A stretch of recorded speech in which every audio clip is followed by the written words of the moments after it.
The EV market is no longer growing at a fast pace.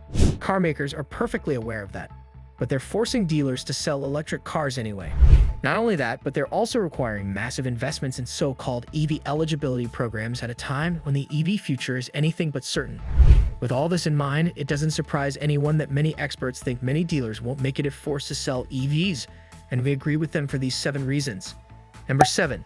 EV market is slowing down. Of course, one of the most obvious indicators that forcing dealers to sell EVs is leading to disaster is the fact that EV growth has slowed down significantly compared to 2021 and 2022 when EV growth was at its peak with year-over-year increases of more than 90%. Last year already showed trends of slowing down. We ended 2023 with still a respectable 50% growth, but the new trend of falling was obvious, especially in the second half of the year. It all escalated in early 2024 when January ended with a pretty modest 15% year-over-year growth. Why is that? Things are pretty clear.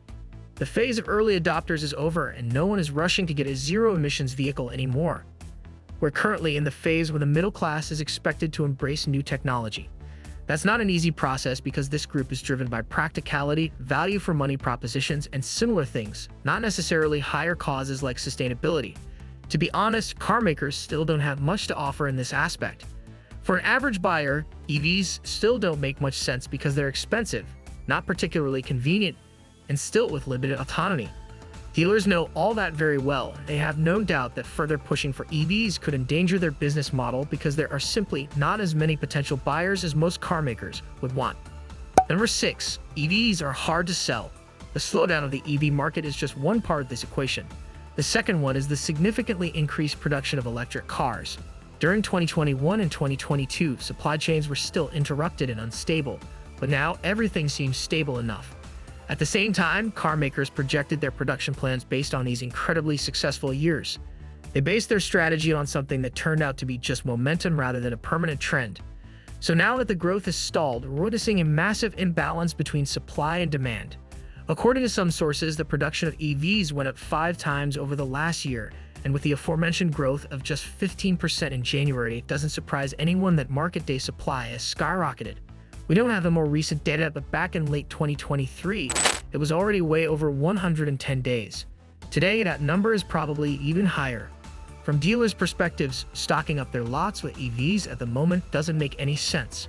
Moreover, it's equal to financial suicide considering that putting more focus on EVs could potentially slow down sales and therefore impact their profit, while the high market day supply rate indicates their capital would be trapped for months. Number 5. Massive investments. The peak of EV growth and disrupted supply chains are gone, and we're currently in a much more stable era. In other words, markups and profit margins in general are nowhere near what they used to be 2 years ago. Instead, dealers have a lot of trouble selling electric cars. Order cancellations have become a common thing, while remaining supplies are going to take months before emptying. At the same time, car makers are forcing dealers not just to sell EVs, but also to invest a lot of money into new programs that would make them eligible to sell electric cars. The requirements are pretty high, and they start with things like building charging stations and other infrastructure, staff training, and many other things. In some cases, things went to the point where Ford required its dealers to keep their fences open overnight to ensure that chargers were available 24/7. In Ford's case, this complete eligibility program, which we'll talk about more in a few moments, would cost each dealer between $500,000 and $1.2 million, depending on the program they choose. GM is no different, as it's been forcing Buick dealers to invest around $400,000. Logically, nearly half of them opted for a buyout, which we'll also talk about in a few moments. Number 4. North Carolina rebellion. Needless to say, dealers are unhappy because they're forced to make such huge investments. Things go beyond unhappy considering that we witnessed a kind of rebellion among some of the dealers. More precisely, 46 dealers from North Carolina filed a petition against the certification program, officially known as the Model E Certified Program. This program requires dealers to make the aforementioned investments. In that petition, they address several problematic points of the program, stating that they represent an excessive intrusion by Ford into dealers' day-by-day operations. What you can also read in the petition is that through the EV program, Ford seeks to coerce dealers into expending huge sums of money unnecessarily to continue selling vehicles they're already authorized to sell. Ford's EV program will serve to reduce the number of Ford dealers in North Carolina and further restrict consumer access to electric vehicles, particularly for those citizens residing in parts of North Carolina outside of the largest cities. Number 3, the dealers taking buyout. Things aren't much better among GM dealers either, especially those selling Buick vehicles. For a while, GM has been giving those dealerships a kind of ultimatum. They got to choose whether they want to invest hundreds of thousands or accept the buyout.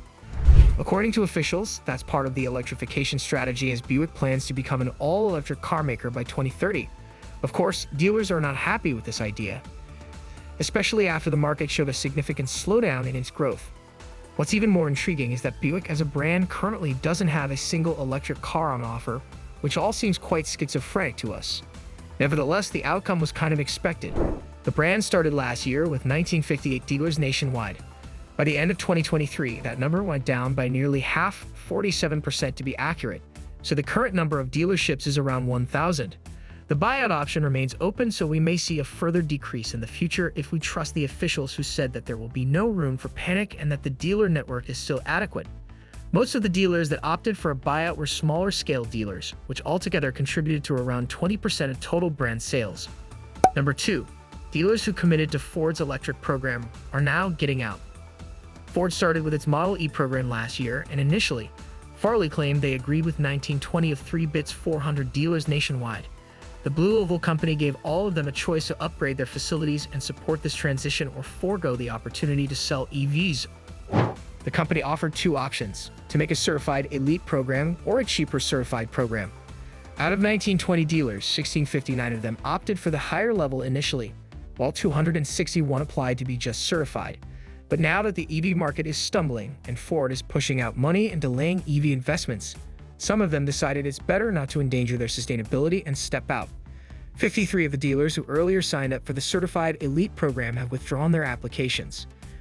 Additionally, 24 of them decided to scale down their ambitions and go the cheaper certified program, which is also a clear indicator that dealers are having second thoughts and don't believe their EV investments are going to pay out anytime soon.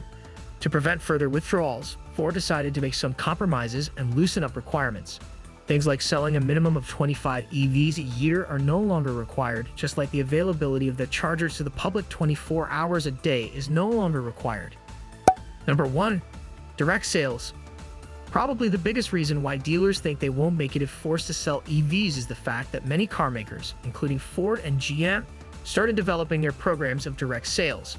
These days, it looks like everyone wants to follow Tesla's model and sell cars directly, avoiding the middleman.